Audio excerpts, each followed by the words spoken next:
Good morning, everyone. Mr. Happy here, and I am recording this live on Twitch, but this is going to get uploaded directly to YouTube. Patch notes are out. Servers are still up, so a lot of us were surprised to see that the preliminary patch notes are available. But now we know exactly where to log off for any of the job unlocks or main story unlocks or whatever you may be wanting to log off for. I have not read the preliminaries at all. I have not skimmed them at all, so I expect this is going to be a very long video / reading on Twitch, so let's get started, because I'm going to be on dropped frames in a couple hours, and so I got to get through this in that couple of hours, I'd say. So just going down, a couple of reminders for anyone who hasn't been keeping up. Eden's Gate is going to be in 5.01. That is the normal mode version of the first tier of the Eden raid. The Treasure Hunt Instance, and they're being clear about that, the Dungeons of Ligia and Eden's Gate Savage are 5.05, which is going to be July 30th. And the Restoration of the Holy See of Ishgard and New Game Plus are 5.1, which, if I recall correctly, we're looking at an October-ish release for 5.1. So going down, we've got all this stuff. For anyone who's never read these before, they have all these designations for things that will affect all expansions, specific expansion areas, etc., etc. So, new cities, the Crystarium. So a lot of these things we tend to skim through here. You know, they're great pictures and everything, but we're going to get to see them up close in just a couple of days. And we already know about all the names. You've got Yulmore, you've got Lakeland. You know, a lot of these screenshots are screenshots we've even seen over the years. Calusia even has a 360-degree, virtual camera on Facebook, so you could get an even better look at that. So we've got Calusia, we've got Arang, which is actually the zone I'm looking forward to going to the most. We have Ilmeg, which we've seen plenty of, especially those of us who attended the media tour, along with Lakeland, and the Raktica Greatwood. Now, there is one more zone. We did confirm that there are 6 zones being added. However, just like Azaz Law, I'm assuming the last one has way too many spoilers for them to include in the patch notes. So it is not here, but there should be one more zone on top of that. New City and Field Aetherites, I mean, I think that goes without saying. Now, I've been reading my Twitch chat before I started doing this, and apparently, while they try to avoid spoilers in a lot of these main scenario quests, they do this all the time. Apparently, there is one section here where they spoil the name of a quest. So from this point on, I'm just going to give you a spoiler warning. There may be a quest name accidentally unveiled in the patch notes that isn't intentional. So new main scenario quests have been added, just a few pictures of them. You know, we've got the Crystal Bear, we've got, you know, I forgot her name. I feel like I already know her name, but I don't remember it. We've got some of the Scions, some new side story quests have been added. Now, as a reminder, side story quests in 5.0 will actually use a quest sync system similar to the Beast Tribe quests of Heavensward and Stormblood. That is, whatever level your job is when you accept them, as long as I believe it's at least level 70, since this is going to be in Shadowbringers areas only, it will adjust to your level. So if you have level 79 quests, but you have a level 70 job you want to level, you should be able to do them on that level 70 job. So it's something that you may want to consider. If you're someone like me who's regularly ignored side quests because it just didn't make a lot of sense, I'll probably go through them on a second or third job just because it makes a whole lot more sense right now. According to my Twitch chat, the spoiler name is in the job/role quest section, so you've been forewarned, which is coming up right here, so I guess that makes sense. Furthermore, completion of at least one set of role quests, whether it be tank, deep melee, ranged, or healer, is going to be required. Oh, that's a cute little Sin Eater, though. Look at the cute little Sin Eater. Here you go. The Man with Too Many Scars is the name of the quest. Any tank at level 70 in the Crystarium. No Greater Sport is for all the... So it's physical and magical DPS are the two designations here, as you can see. No Greater Sport, that's going to be for physical DPS. For magical DPS, Hollow Pursuits. And for healers, traditions, and travails, which is going to be all of these in the Crystarium, and you'll need to complete at least one series of role quests to complete the main scenario. So here's the question mark one. I'm assuming when I scroll down, the name of this quest is accidentally revealed, even though they tried to keep it a little bit of a secret. An additional quest will be unlocked upon completing the entirety of the main scenario and all 4 role quests. So I'm actually really excited for this. Role quests I'm so immensely excited for. I'm really hoping we get to learn a lot about the first and its problems, especially through who we know as the Warrior of Darkness, Ardbert and crew. New job quests have been added as well. They also have a bunch of question marks here. But this is your level 80 job quests. For those who haven't been keeping up, all of the jobs are going to get a single job quest at level 80. Now, apparently the volume of this quest is akin to the volume of like our Stormblood job quests or a Heavensward job quest, but it's all being consolidated into a single quest. because I guess people just weren't really a big fan of stopping at 70, 73, 75, 78, whatever. Most of us just waited till 79 or 80 and then did them all. Anyway, I know I waited till 79 and did them all for experience points, but that's just me. But this is just the location for all of them. We don't really need to go into all of them. You know, Gunbreaker being in Mordona, I guess, is a nice little bit of information. But a lot of these are from NPCs that you've visited before. Like, if these are any of the jobs you recognize, you probably recognize the NPCs, you know, Sidurgu and Curious Gorge and all that. So it basically takes off where your level 70 quest ended anyway. So it should be working out. The only real news here is Dancer and Gunbreaker. Crystarium deliveries have been added. That's going to be for crafters. It's a new type of custom delivery. Each disciple of Hand or Land will be able to progress through one of 5 series of quests. So they mentioned these quests during the last live letter, but they really didn't go into much detail about them. Completing deliveries for a facet of the crystalline mean will advance the story of that particular facet. So all of your crafters and gatherers, or at least each designation, each disciple of Hand or Land, will be able to progress through one of those 5 series of quests, and they each have their own story. So you can see here, for this system, there's still scripts involved. You've got an esteem level, you've got your actual esteem, which is basically just another term for your reputation in the crystalline mean.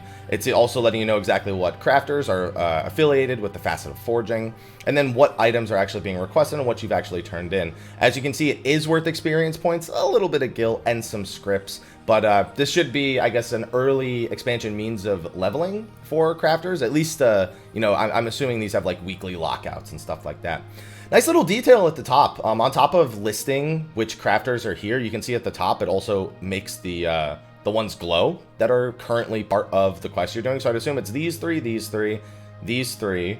Oh, no. These 3, these 2. I don't know. One of these, because there's 5 total series of quests, but there's not nearly enough of them. So there's probably just not all 3. You know, Culinarian might have its own, considering it's, I don't remember the names. Are the facets down here? Yeah, here they are. It lists them right here. Why am I even guessing? Facet of Nourishing. Oh, that's right. Fishing is its own one. Yeah, that's right. They said that during the live letter. Crystalline Mean, but this is just all the starting locations for them. Different NPCs, the Recording Node, Iola, Bethric, Queshy Ray, and Frithric. But as you can see, yeah, broken up: Blacksmith, Armor, Goldsmith, Carpenter, Leatherworker, Weaver, Alchemist, Culinarian, Miner, Botanist, and Fisher. And just like with the role quest, if you complete all of them, there is another quest for you at the end of all of that. Additions and adjustments have been made to the rewards for the main scenario, side story, and job quests. This is something they do all the time. I'd imagine all the Stormblood main scenario quests, for those of you who are late coming, welcome by the way. They should be increasing the amount of item level rewarded from the main scenario stuff in Stormblood, or I guess post Stormblood. So it's easier to get through the main scenario to get into Shadowbringers, so you don't have to like stop and grind too much gear. They usually do that. They usually increase the amount of the item level of the gear even from your most basic job quest. So there should be some stuff to make it a little bit easier for, as they say, new and returning players. New Leve quests added for Disciple of Hand or Land. Tradecraft and Fieldcraft Leve rewards will be significantly reduced when using a class at level 70 or above, when completing one with a requirement below 70. That's basically so people who maybe prepared Leve quests in advance, they aren't getting as much as an advantage for preparing Leve quests for when the expansion actually becomes available. They'll get something, it's still worth it for a lot of them, but they're not going to be getting like millions of experience points. They'll get thousands instead. New fates have been added. That's cool. That's cool. I'm a fan. That is, dude, that is Pepega. That is brute Pepega as far as I'm concerned, and I love every second of it. Players will receive bicolored gemstones upon completing fates in 5.0. I can't stop looking at brute Pepega. The currency can be exchanged with Gemstone Trader NPC for various goods. Furthermore, you continue to complete fates in these new areas. Gemstone Traders will offer a wider selection. So for those who haven't been keeping up, the fates in the 5.0 areas will basically be giving, I guess, a sort of reputation for each individual zone. So as you collect them and as you complete fates, you'll unlock larger rewards in each individual zone. Trying to give a little bit more life to the fate system, and it's something I kind of wish was retroactive and was being added to the older areas as well, because it seems like a very interesting way to enhance fates. They said they're focusing on more story-centric fates. They want them to tell the story of the zone a lot more and less of these one-off, oh, collect flowers for this dude fates, which, you know, nobody really likes doing anyway. So this should give you, if you're someone who likes to complete lots of objectives, you're a completionist, or you're just looking for an excuse to participate in overworld content, increasing your reputation for all these zones for the fates is something that you'll probably want to do. I don't see why not. On top of that, glider skin treasure maps and zoner skin treasure maps. Those are going to be probably the new level 80 treasure maps. Rewards for Gargana and Wyvern skins have been adjusted, and Allegan tomestones have all been adjusted to the new stuff, or away from the old stuff. Yeah, so instead of Mendacity and Genesis, they just reward Poetics because of the changes they're going to be making to tomestones anyway. Players will now be synced to level 70 when trying to do level 70 treasure dungeons. Completely expected. Granted free companies, new items accepted for supply and provisioning, of course, because level 71 plus items. Display of submersible parameters. This is for people who are using their company submarines. It's basically just a little bit of an update to the display here. So you get a little bit more information. You have all your base bonus and total section, which as they describe down here, something that you may want to know. Blue Mage, Gunbreaker, and Dancer symbol options have been added to company crests. Oh, Blue Mage is actually in the patch notes. What do you know? Furnishings from 14 design contests have been added. Some curtains. The log. Everyone knows it's log. Let's see. New furnishings have been added on top of that. They went over a little bit of this in the live letter as well. Blue Mage, Gunbreaker, and Dancer has been added to mannequins. Oh, look. Blue Mage a second time. I'm sure that'll be the last one. New estate tags have been added. These are for people who like to roleplay their houses as certain features like gardens or Far Eastern, a bathhouse, things along those lines. They added a preview function for furnishings. Most furnishings, not all of them, but most, where you can see how they'll look and adjust them before actually placing them instead of having to place them and then move them around. Restrictions on exterior fixtures based on housing awards have been removed. Players can now use exterior fixtures associated with any district for their estate. I don't do housing. Didn't know that was a thing.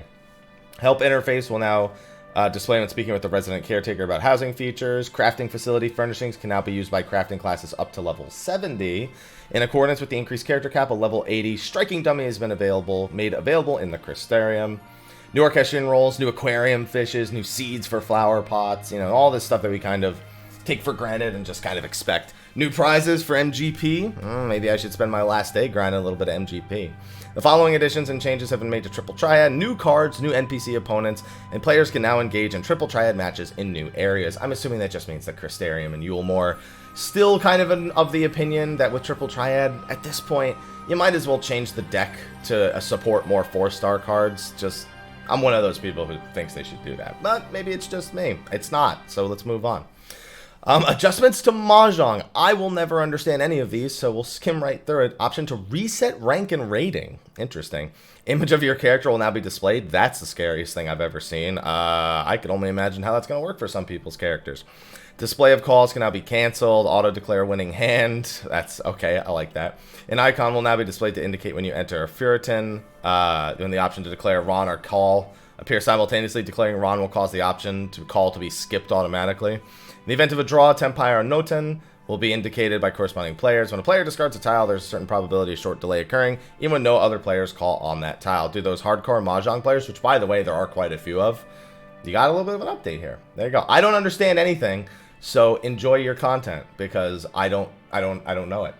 It's over my head, you know. Miscellaneous players can now select Hrothgar and Vera. Oh yeah, that's under Miscellaneous. Just throw that under the miscellaneous. I guess it is technically, you know, maybe a character section. No, miscellaneous. Yeah, you can play Hrothgar and Vieira now. For anyone, by the way, who's watching this on the Wednesday before the servers go down, if you do want to become a Vieira or Hrothgar right away, don't forget, before the servers go down on Thursday, you can use a Fantasia, you can log out naked, and then you can immediately do your character creation upon logging in. So if you want to get a little bit of a jump on that, consider doing that before the servers go down. On top of that, Shadowbringers have new sightseeing logs, and entries can now be completed regardless of class job. Didn't know that was a problem before, in all honesty. I guess I might have had a level requirement, but it just says regardless of class job, so. Oh, maybe you couldn't do it on Crafters or Gatherers before, and now you can? I don't know, it's been a while since I've done sightseeing logs.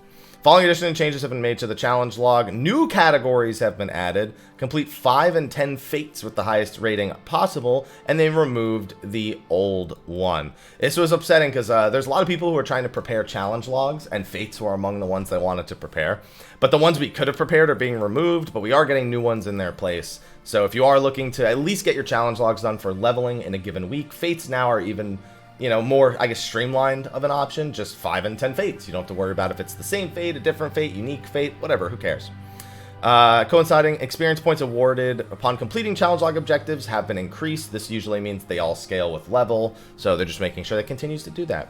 Chloe's Bronze certificates have been added as a reward for Wondrous Tales. They can be exchanged for a number of unique prizes. These are your third place commendations, so hopefully you enjoy them. Skywatcher NPCs have been added to new areas. New emotes have been added. New hairstyles have been added. You can see just a couple of them there. All right, battle system. Oh boy. The level cap of all Warrior and Magic increased to 80. Gunbreaker and Dancer have been added. That's not news for anyone. Excuse me, that's not news for anyone. However, Gunbreaker, we knew Gunbreaker was Gridania. We've known it since the JP FanFest. However, officially, it is in New Gridania at God's Quiver Bow. So if you're looking to grab Gunbreaker immediately, that's where you're going to want to log out. For Dancer, we knew it was Limsa Lominsa. We now know it's the exact quest is Shall We Dance in the Limsa Lominsa lower decks by the eager Lominsan at X98Y12. That's where I will be logging off. I kind of hoped it wouldn't be lower Limsa Lominsa because that area can get very congested, but I'll just have to be as quick as possible. New job actions have been added as well. However, it doesn't look like they go into the detail of the job actions, so I'll have to be discovering those in the A, completed patch notes on Tuesday, July 2nd, or B, when we log into the game and figure it all out way before the official patch notes actually come out. Substantial revisions have been made to the battle system. What? No. Umbral Ice now reduces the MP cost of ice spells. Enmity gain for certain healing actions has been reduced. To improve player usability, the time frame within which players must execute actions to continue or complete combos has been extended. That has been extended from 10 seconds to 15 seconds, if I'm not mistaken. Works great for a lot of jobs that have to interrupt their combos to do other things, or just waiting for that boss to come back because he just had to go away, didn't he? A fixed set of role actions has been assigned to all jobs. We already knew about all this. A lot of this stuff is stuff we've already been over. Following adjustments have been made to limit breaks. The rate at which the limit break gauge fills when using healing actions has been reduced. Okay, the limit break gauge will no longer fill when non-healer jobs use healing actions. The rate at which the limit break gauge fills in new areas when taking damage from enemy under certain conditions has been reduced. Anyone who's used LB cheese or has seen a video of a speed kill that uses LB cheese, you know exactly what all of those mean. And it basically just means that doing something like using only shields to try and generate your limit break gauge, there are ways to generate like 4, 5, 6 limit breaks in some fights just by playing it close to the edge and using only mitigation that affects the player, like a sucker shield or an Eloquium, or a tank LB3 even. They're not having that shit anymore, so not going to be able to do that in 5.0 areas in particular. After that, I feel like we can all agree I could use a sip of coffee. The interrupt effect has been added. This is essentially replacing silence. It's the exact same thing as silence, but with a lot more visual cues. You can see Ram's voice. It like glows outward now, and it'll actually say the words interrupted when you interrupt it with a silence. Now, it specifically mentions interject and head graze, and there's no mention of stunning. I'd imagine stunning does the same thing, but it's specifically letting you know when you can silence abilities, or in this case, interrupt abilities with those spells. It may mean we may see more bosses using it. We used to have bosses that had silences and interrupts more often. We still had them this expansion, but they've certainly gone away from using it as a function more. But with this increased visibility, they may lean towards doing it a little bit more in more serious content. Last thing I can think of is Ultros in Guardian. I think that's the only one I can really think of from recent times. Let's see. Charged actions have been implemented. I mean, this is just basically letting you know that an action can store up to a certain number of charges. And these will, when you wipe, by the way, you will be reset to full charges on these skills, so you don't have to wait for the battle to start. There are some actions that are akin to charged actions that do require you to go into combat for them to start. One being White Mage's Lily system, which doesn't start generating until you go into combat. That being said, when it comes to some basic stuff like intervene, certain gap closers, abilities like Kasatsu for Ninja, those should have their charges available upon wiping and all of your abilities being reset. Certain weapon skills and spell now have unique recast timers. So basically a weapon skill or a spell is a designation for an on-global cooldown ability. Weapon skill being physical, spell being magical. So weapon skills you can only activate on the global cooldown. And for anyone who's a bard thinking, what about Imperial Arrow? Imperial Arrow is an ability now, so we don't have to count that anymore. However, they have completely different recast times. So they are still affected by skill speed, but as you can see here with Air Anchor, which eventually replaces Hot Shot once you reach a high enough level, even though it's on the global cooldown, it has its own 40-second base recast affected by skill speed. So it does mean that skill speed has to be considered in a different way, and how abilities interact with your burst timers do need to be considered in a different way. But other than that, it shouldn't really be much more complicated than it's on the global cooldown, has a longer cooldown. That's all it really matters. Following adjustments have been made to pets. We know all this stuff, but I'll go over it anyway. Pet actions have been removed, and now the master has their own versions of pet actions. Pets can no longer be targeted by player or enemy actions, which means, yes, Titan cannot tank for you anymore. Pets will no longer be displayed in the party list, and pet HP will no longer be displayed when targeted. Just your pets, don't worry about them anymore. They're there as part of you, they're an extension of you. That's it. Sorry those of you who for some reason actually cared about Titan, because that little chicken nugget wasn't really doing too much. One of his new abilities is pretty nice though. Player attributes have been adjusted as follows. TP has been removed. The MP bar displayed when riding the Gobwalkers has been replaced with an EP bar. Okay. Maximum MP for all jobs is fixed at 10,000. Piety no longer increases maximum MP and instead increases MP regeneration rate. Kind of still did that before, because by increasing maximum MP, you were increasing your regeneration rate, but it was just so, you know, no one cared. It just barely mattered. But now it might matter more because like all the stuff like refresh and mana shift from other jobs are all gone. So MP generation is pretty much entirely on the healer at this point. Parrying is now less effective in reducing damage, and blocking is now less effective in reducing damage. Little surprised to see that, but maybe not. It actually does make sense with the tank mastery trait being permanent now. Getting that same amount of mitigation from parrying or blocking might be a little too much in some cases. In accordance with changes to player attributes, the effects of certain monster and NPC actions have been adjusted. I'd assume that'd be actions that reduce TP, just being adjusted overall. Party bonus effects have been adjusted. Players now receive 1% increase to Strength, Vitality, Dexterity, Mind, and Intelligence for each unique role in their party, up to a maximum of 5%. So basically, if you ever don't have all 5, 1 magic, 1 healer, 1 physical range, 1 melee, and 1 tank, then you're losing like a 1% main stat buff per role that you're not including. This is to encourage people to at least bring 1 of everything, as opposed to maybe bringing like, you know, Bard Machinist for their range instead of like a Bard Red Mage or Bard Summoner or Dancer Summoner or Dancer, which people have suggested in recent weeks. This should get you to bring at least 1 of each role and then fill the other 3 as you see fit. Obviously, you know, 2 tanks, 2 healers as usual, and that last DPS double up in one of the categories, but most of the time ends up being melee. We'll see how it works out. 100% increase in EXP gained by the Armory bonus now applies to all jobs below 70. So the Armory bonus for newer players is the increase in EXP that you get from having a job that is a lower level than your highest level job. Let's say you have Warrior at 63 and your Paladin's at 2. Your Paladin would gain bonus EXP all the way up to 63 until it matched your highest level job. From 60 to 70 in Stormblood, that bonus was only 50%. Now it's up to 100%. Should make Dancer and Gunbreaker a little bit more tolerable for those of you going back and taking care of that before continuing on with Shadowbringer's main scenario. In accordance with the increase in level cap, bonuses for new worlds and preferred worlds are now applicable up to level 69. That's another thing to keep in mind there. So preferred world bonuses will be better for a longer period of levels. New dungeons have been added, just a few pictures. We've got Dawn Meg there. We've got some of the other dungeons. Now they're only showing us 4 dungeons, but we know there are a total of 9 dungeons. We don't know where that 9th dungeon is. We're used to getting 8 dungeons in an expansion. So we don't know what that 9th dungeon is, and we only know what 4 of the 8 that we were expecting are, and then there's a 9th. So we got a lot to learn. Chain bonus has been removed, but they adjusted EXP and instanced dungeons to make sure that it's about the same amount of EXP no matter what.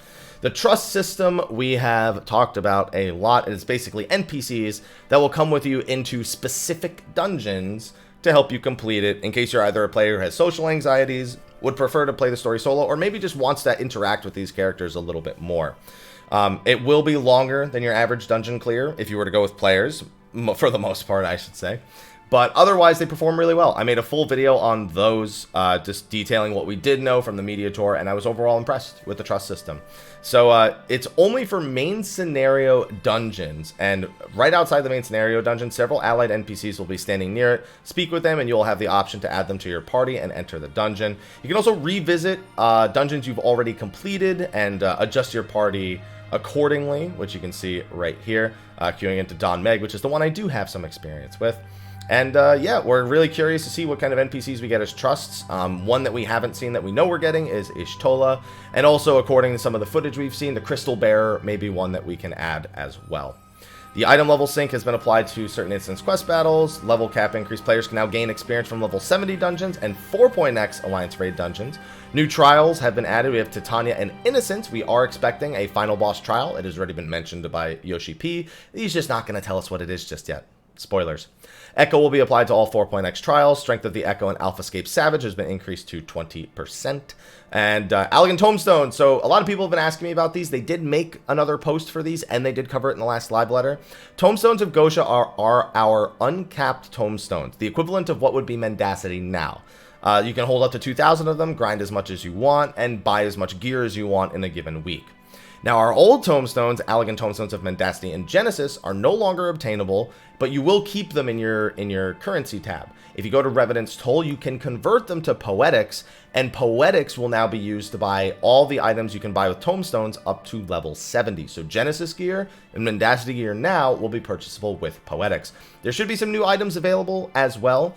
And if you still have Elegant Tombstones of Creation and you haven't converted those to Poetics yet, go do it today, because if you don't do it before the servers go down, they are just going to be destroyed.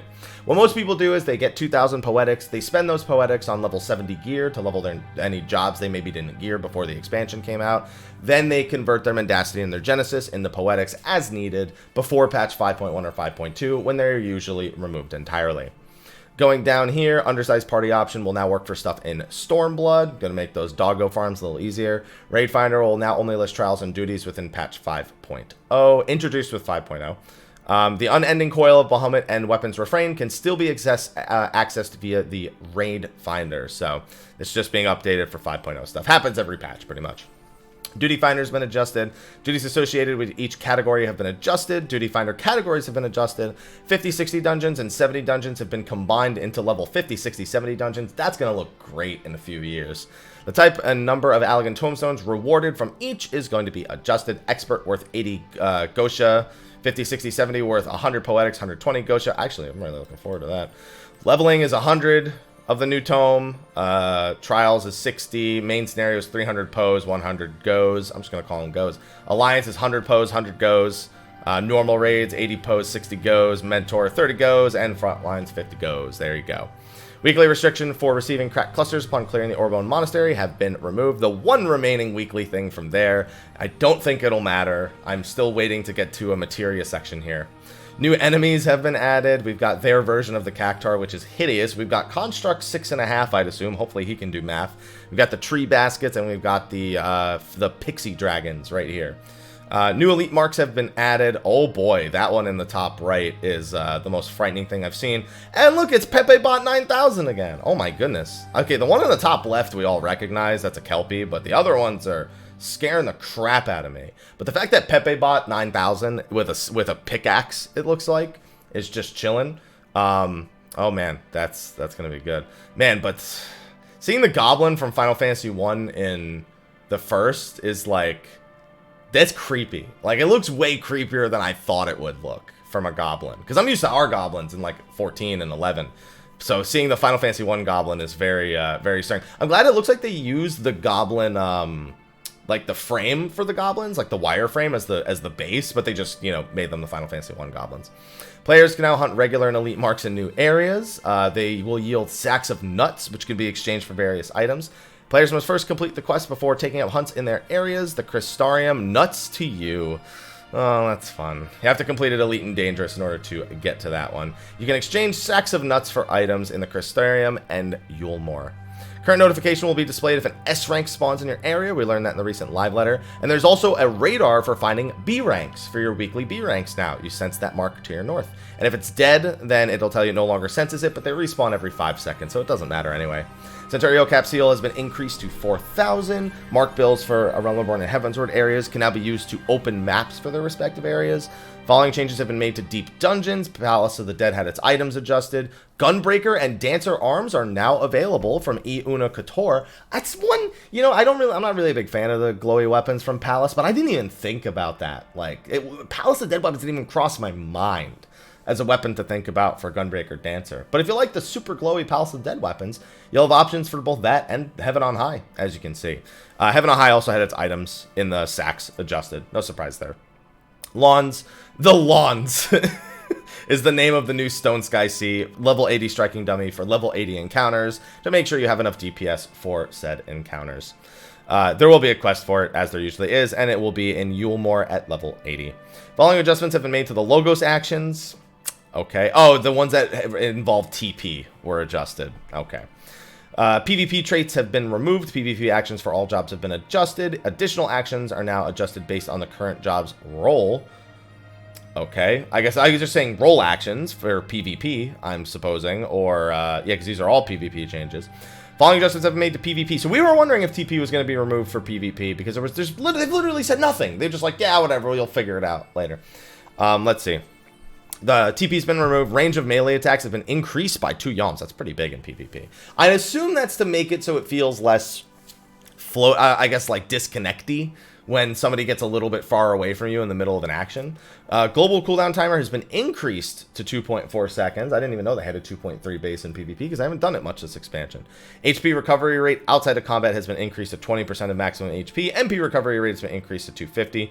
MP recovery rate outside of combat raised to 500, so they just doubled it in and out of combat. Players will now be granted temporary immunity to knockback and draw-on effects after being affected by them, and EXP yielded after a match will now be granted to the job you used at the time of registration rather than the job at the end of the match. So if there's a job you want to level with PvP, but it's not a job you want to PvP with, but you do want to PvP, you could theoretically like queue in as Gunbreaker and then actually fight as Paladin, but get EXP for Gunbreaker. That's... I'm sure people are going to be asking for that for PvE in no time. I'm not a huge fan. It's theoretically a cool idea. I don't like the idea. We've gotten less and less interactive with like how much you need to know about a job while leveling up. You pretty much don't need to know anything about a job leveling it up like that, and I'm not really the biggest fan of it. It's one of those things that's really like nice in an idea, but it comes with some ramifications. But I guess, you know what, half the time people level jobs, even if they leveled as that job the whole time, they don't know shit anyway, so what the hell does it even matter? Cool, we're good with this. The Feast PvP season has ended. There you go. Let's see. New items have been added. Due to the volume of items with the release of 5.0, they will not be in the patch notes. Due to the volume of recipes added with the release of 5.0, they will not be listed in the patch notes. Certain items may be sold, desynthesized, submitted as expert deliveries. Certain items can no longer be sold. The sale of certain items has been changed. Following item names have been changed. The vouchers, the Fair Voucher, Rising Token, and Pumpkin Cookies have all been changed. They usually do this whenever new seasonal events are on the way, so not much of a surprise there. Main attributes of accessories have been adjusted, which we already knew about. Main attributes of Aetheryte when equipped by a tank have been changed from Vitality to Strength. Oh, power. The Haste attribute on certain equipment is now displayed with a plus sign rather than a minus sign. That is actually very smart, and I don't know why it was ever the other way. New items in exchange for achievement certificates have been added. Gunbreaker and Dancer have been added as required jobs for certain gear. Following adjustments have been made to materia melding. When melding fails, it is now possible to immediately reattempt so long as more of the same materia is present in the melder's inventory, but you can no longer meld Strength, Vit, Dex, Int, and Mind. No mention of destroying them. There was some fear that maybe they wouldn't go the same way as they did with elemental materia, and thus they may not be transmutable, but this seems to imply that they will still be, they're just not meldable. So as useless chunks go, basically just the fact that they don't work anymore stat-wise is all that really matters. Let's see. After watching it the first time, it's now possible to skip cutscene run. Oh, thank God. I was just thinking that the other day. You don't have to watch the stupid cutscene every time you Oh. Thank you. Thank you. As someone who's transmuted thousands of times, my life has meaning now. The following types of materia are no longer obtainable in their attribute enhancing capabilities, but they can still be okay, so even more clarification, they can still be transmuted. Okay, these are all the main stat materia. Let's see. Level cap desynthesis has been increased from 380 to 450. That's about what I expected it to go to. Is it at, yeah, it is at 380 now.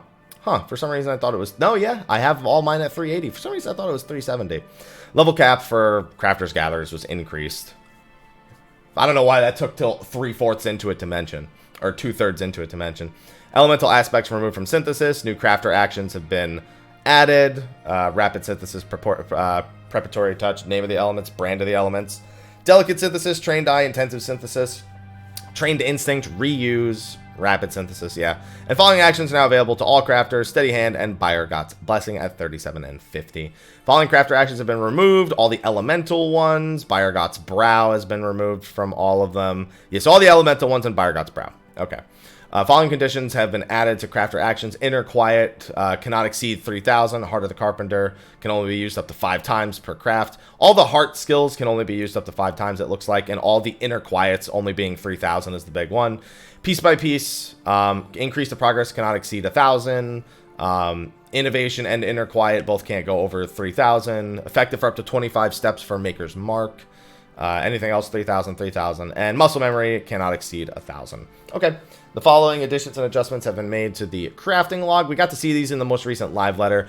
I am in love. I don't even like crafting. This makes me want to craft more. Just seeing the adjustments to these menus right here, where you can see in your crafting log, it shows you the max bonus you'll get from quality increases, you know, what the quality number you actually need is, the difficulty, durability, exactly how much progress and quality you'll get based on your current stats at 100% efficiency, and then skills have various efficiencies from that.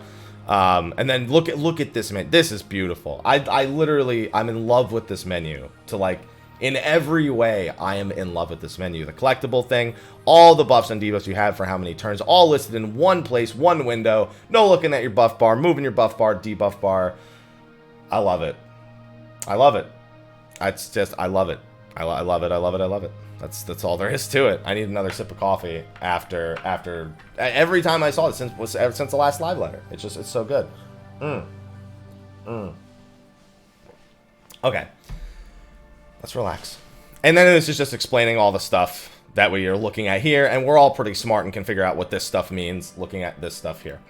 Calculations for increases to progress and quality have been adjusted. The difficulty of certain recipes have been reduced for Master 5s and 6s. Let's see. New actions and traits have been added for Disciples of Land. Stickler, Giving Land, Pick Clean, and Mind of the Mountaineer. Basically the same thing. I'm in the middle of a YouTube recording. I'm sorry. As I do with patch notes. I'm usually in the middle of a YouTube recording, and she's going to remove the cat from the YouTube recording. Goodbye. Love you. All right. Anyway, that's always fun. I mean, it is also a Twitch recording as well. That's not a cut. That goes in the YouTube video. And then I guess for the other ones, Surface Slap, Identical Gig, Identical Cast, Minor Botanist, Stealth 11, 12, Enhanced GP Regeneration. And then Fisher has Gull Eye 8, Gull Eye 9, Enhanced Stealth, and Enhanced GP Regeneration. New Minor and Botanist gathering points have been added. Following additions have been made to fishing. New fishing holes and S-rank records can now be obtained from certain fishing spots listed in the fishing log. Endgame fishing. Following additions and adjustments have been made to spear fishing. New teaming waters have been added, and AAA records. Oh shit, you got all perfects in DDR? Okay, all right, makes sense for me. Tomes of regional folklore, new ones have been added. New items for ethereal reduction have been added. The amount of items received for ethereal reduction have been adjusted. Freshwater boilies and saltwater boilies are bait that is effective on a wide variety of fish. They mentioned these during the live letter as well. Let's see. The following additions and adjustments have been made to the gathering log. Entries relating to regional folklore are now categorized by region. Regions for which you have not read the folklore appear in the category list. Gathering location and time will be displayed. They also mentioned all this stuff during the live letter. It'll say in the log the times once you've gathered them once. Gathering time information will be displayed for any items successfully gathered from ephemeral gathering nodes, and time indicating when the item will be available for gathering can now be created for any time hidden, ephemeral, undiscovered, any of those. Players for above level 70 will now receive a maximum of 10,000 EXP when trading collectibles. That's so you can't power level yourself too much with collectibles made before the expansion. They do that every time as well. Amount of EXP received from delivering collectibles as a 60-70 gather has been increased. That should speed up 60 to 70. Following additions and adjustments have been made to crafter and gatherer scripts. White scripts have been added for level 80. Players can exchange their collectible items for these exchange starting at level 80 up to a maximum of 2,000. Red crafter and gatherer scripts are no longer obtainable. They can be exchanged for yellow scripts in Revenant's Toll, and currently held ones will not be lost. They can just no longer be exchanged for items. Blue crafter and gatherer scripts have been removed entirely, and the amount of yellow crafter and gatherer scripts has been adjusted. The item exchange, the exchange rate has been adjusted. Amount of scripts received from collectibles has been adjusted. Level 70 stuff. Level 70 arms, gear, and accessories have been added to the inventory of the vendors in Kugane. New items have been added to the inventory of the Calamity Salvagers. New mounts. Dude, we got a Triceratops. Okay, is anyone else willing to bet these are our primal mounts right here? These wyverns, I suppose, or these dragons, I suppose. I'm willing to bet these are our primal mounts, and that this is the Titania one. Drakes. Yeah, there you go. Yeah, so I'm assuming that this is I mean, it was either this one or this one, but this looks way more like the glow on it is very reminiscent of a primal mount. So Drakes looks like we'll be looking, unless it's not this and we're just being baited into thinking it, looks like primal Drakes are going to be the way to go for this one. The Triceratops is a hunt mount. That makes sense. Yeah. Following mounts are now able to fly. The 5 that weren't able to fly before can now fly. So enjoy. New Chocobo bardings have been added. Dancer barding, a Gunbreaker barding. Dancer barding is... That's pretty, yeah, that's looking pretty good. You looking pretty good, Chocobo. You guys weren't forgotten. There's as many mentions of Chocobos in here as there were Blue Mage. Anyway, new minions have been added. I like this. I like this. That's the meanest, that's a mean bird. That's a mean bird right there. I don't know why I'm a big fan of this bird. He just wants nothing to do with any of this. Oh man. And then we've got system changes. Market board has been added to the... Did they really need... I guess, sure. Yeah, market board added. Following additions and adjustments have been made to retainers. Oh my god, did they show the UI? Yes. We saw this during the live letter as well. A lot of this information we do actually have now, but the display of it is so much better. The display of the retainers is just so much better than it was before. Retainers can now be registered by Crystarium. Hrothgar and Viera can be selected as retainer raises. Hair and face style can be applied to retainers during customization. Retainer level cap increased to 80. They can now be made gunbreakers or dancers. You need to have the job, and then it can't go above the level that you have the job at. New objectives have been added to delivery missions and exploration ventures. Exploration ventures are now displayed with the highest level venture first. The retainer interface has been redesigned. You're damn right it has. Retainer animations, upon being summoned or dismissed, have been adjusted to increase responsiveness. That's a solid thumbs up from me. The color of retainer nameplates has been changed to that of NPCs. New achievements and titles have been added. Following additions and adjustments have been made. Certain categories have been adjusted. Achievements can now be selected via a subcommand and recorded to the watch list for easy access. Achievements can now be filtered by completion status or type of reward. Clicking on an achievement in the relevant category will no longer automatically open its primary category. Okay. Following additions and adjustments have been made to the recommendations window. Hunt marks are now displayed there. Sightseeing clues are displayed there. Hunting log entries for both class and grand companies now appear there, and the window can now be locked. Okay, I never use this window ever. I always exit out. Every time it pops up, I'm like, nope, get out of here. But if you are using it, there you go. Following additions and adjustments have been made to the Party Finder. Links to Party Finder listings can now be posted in the chat logs. I remember them mentioning this during the live letter as well. You can just post it into an FC chat so your FC can be like, there's your Party Finder. I don't need to go search for it. There you go. I like it. It's a good thing. So, thumbs up. Cross-world party invitations can now be issued via the chat log. Thank goodness for that. Following additions and adjustments have been made to the party list. HP now indicates HP increases granted by barriers. Party list now indicates when maximum HP has been reduced. Okay. Battle animations for allied NPCs and quest battles will now always appear. I don't really pay attention to them too much, so that's good to know. Amount of glamours that can be stored in the dresser has been increased to 400. Plates available increased to 15. We've known that. Solid thumbs up. Changes to group pose. Trust system NPCs can be included in group poses, and trust and squadron NPCs will now repeat their most recently executed action upon duty completion. Okay. Recordable duties have been changed. Oh, 2 Shadowbringers trials are going to be available. Wow. Exciting. Target's HP can now be displayed in increments of 0.1%, so you can have even more depressing wipes when you're doing prog with your friends and ruin your friendships altogether.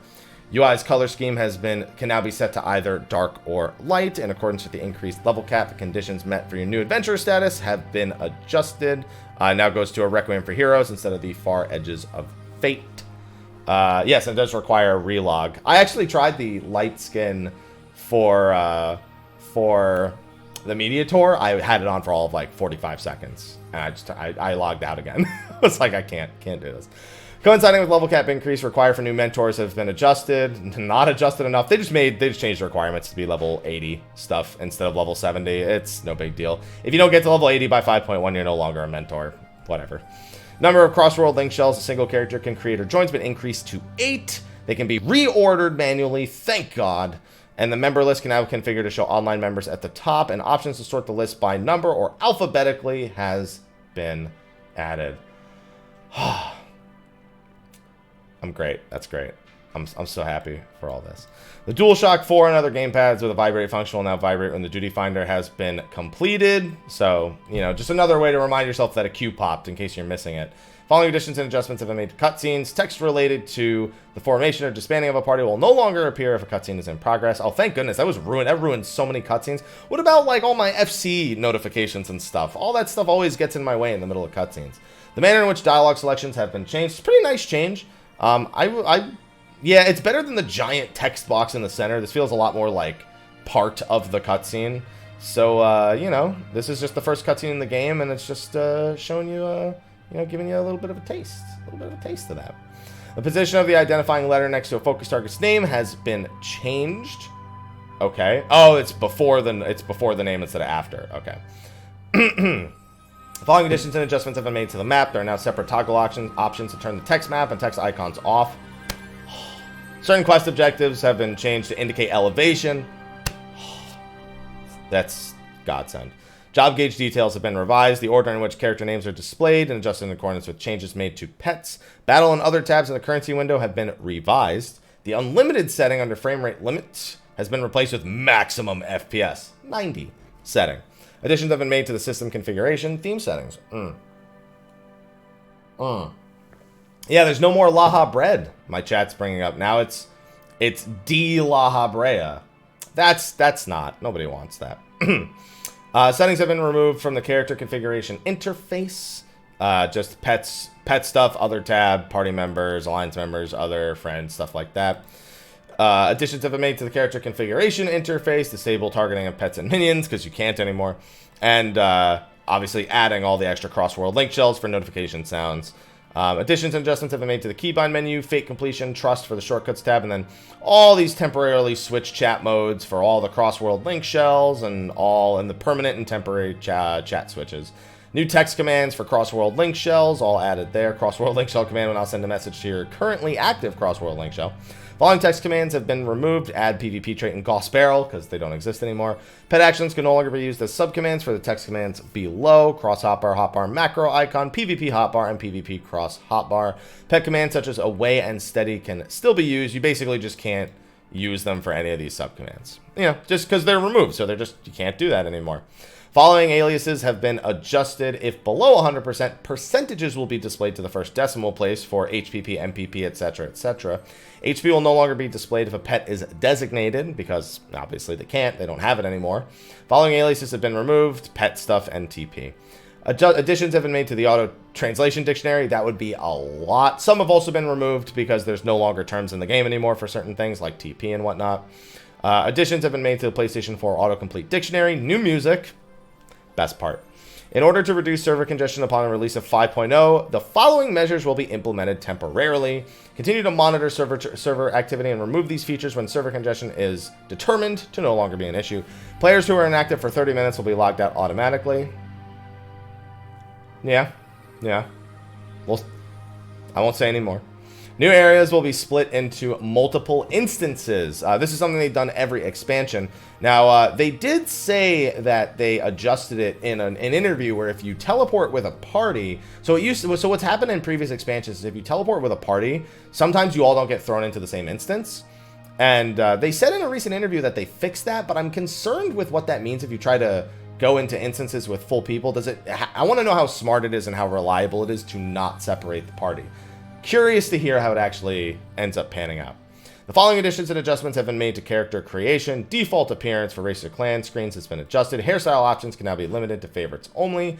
Hairstyle and face paint options obtained as rewards are now marked accordingly at the esthetician and are available as rewards. They can now be used when customizing your retainers.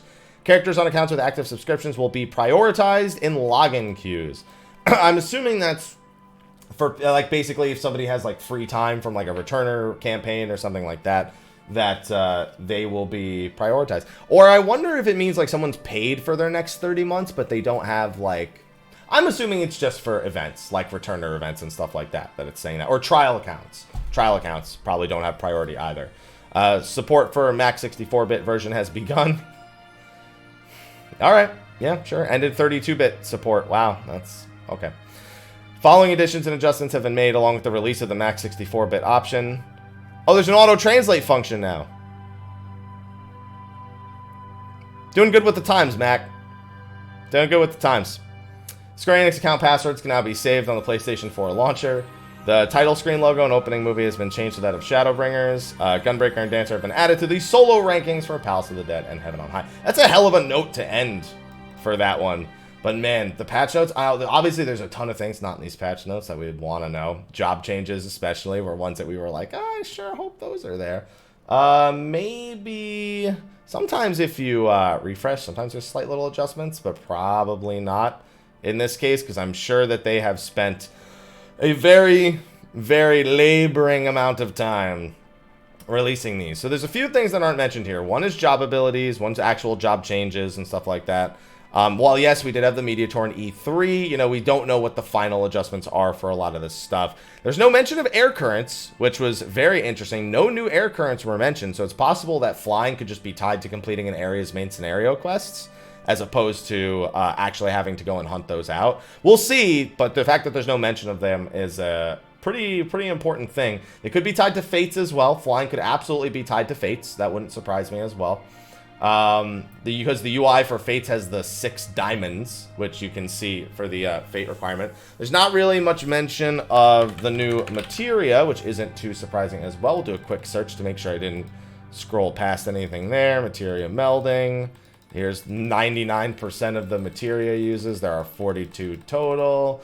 And there you go. Yeah, so no mention of new materia stuff. So stuff that would probably cause people to, like, I guess react a certain way since the servers are still live are probably not mentioned here, other than the ability to transmute main stat materia. So I'm really curious to see what actually ends up happening for some of these things. Going back to the Fate system, there were riding maps that were available from the Fates. I'm wondering if those are flying maps or if those are just... They could be ground speed increases, and then on later tiers of Fates, you're in the flying maps. Or those could be the flying maps. So either way, it looks like Fates might actually be the system that they use for flying now, if not just main scenario completion. That's definitely going to be one of the biggest things that I look to I guess, kind of experience. Because Fates are something I never really hated. I just hated the way they were used. If they're used smarter, I don't mind them at all. So if this is how they decide they want to use them, between leveling a secondary job, flying, any of that stuff, I could get a lot more behind Fates, especially if they're better Fates, which they seem to also want to be doing as well. But anyway, that's the patch notes for 5.0. I can't wait. There's going to be more patch notes over the coming weeks. They're usually really good in the first 2 to 4 weeks of making quick job adjustments or having other sort of little fixes and additions in there that we maybe weren't expecting.